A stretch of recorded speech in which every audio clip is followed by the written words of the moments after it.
Today we're making vanilla bean ice cream. It's super easy and it's rich and creamy and delicious, and it's so much better than store-bought.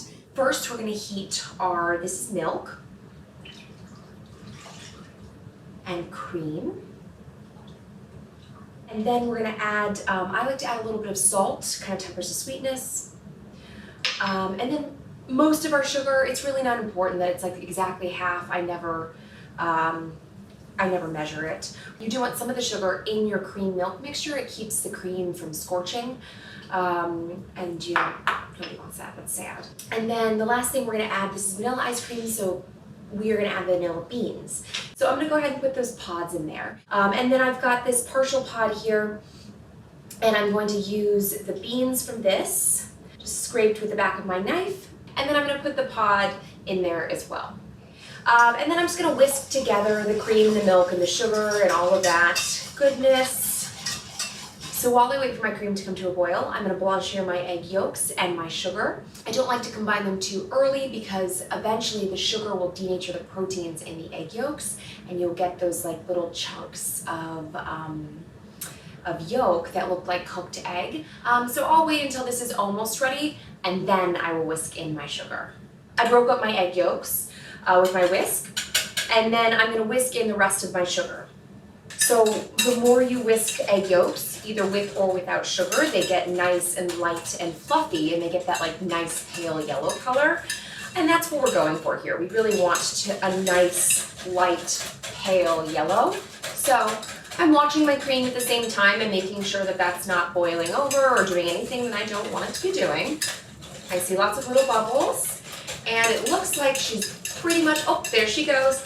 So now you can see that this is perfectly lightened and my cream is ready. Timing! And we're going to whisk this constantly while we add our cream just a little bit at a time. So just make sure that you are slowly bringing your eggs up to temperature, which is called tempering. I like to just go ahead and put all of it in here, and then I will transfer it back into the pot. So just give that a nice little whisk. So you are going to stir this until it is thickened. Technically, you're gonna cook it until it's about 180, 185. My base is starting to thicken. I can see it visually. It's, you know, kind of pulling against my spatula as I move it. And I am going to pour her through my sieve. Look at us. We've got our ice cream base. She's a little hot, so I'm gonna put her in an ice bath. So I've got my ice bath. Contrary to popular belief, there is water in your ice bath. It is very important. That way it kind of disperses the ice cubes and it makes it able to more easily cool down whatever it is that you are cooling. Now, if you were an impatient Nancy, then you can sit here and you can actively cool your anglaise. But I'm actually gonna take this whole thing and put it in my refrigerator. So that way it's gonna cool from the bottom with the ice and also from the refrigerator. So our ice cream base is cold and we're ready to spin it. So we're ready to put it in our ice cream machine. So in order to get really nice, delicious, rich ice cream at home that doesn't have,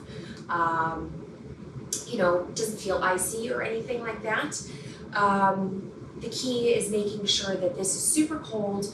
I pre-chill my the freezer bucket that goes in the machine. Okay, so we've got our canister, put it on there. You're gonna do whatever your manufacturer's instructions say to do. I feel like I have to say that, I don't really know why, but anyways. Go ahead and fit that in there, and then mine just kind of like, theoretically, just kind of locks. And then I'm gonna turn it on. And it makes a really nice noise. So, woohoo. And then we're gonna pour our base inside. No vanilla beans left behind.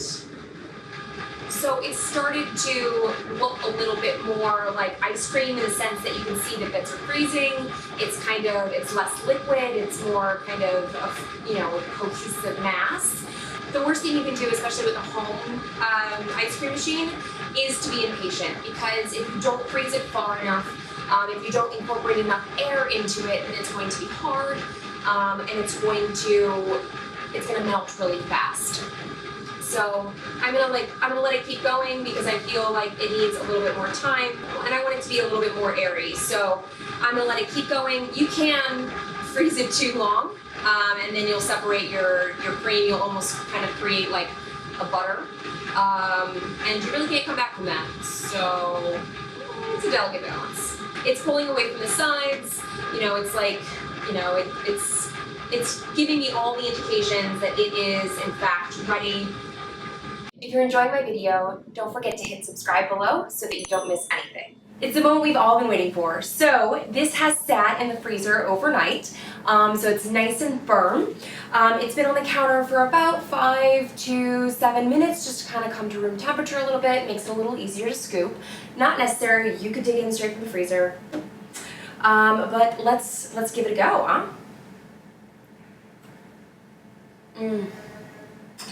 Magnificent.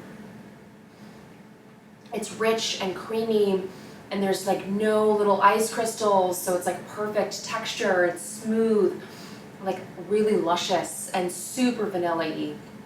Oh, it's full of vanilla flavor. So it's to die for. Oh, just one more little bite. Oh yeah, still awesome.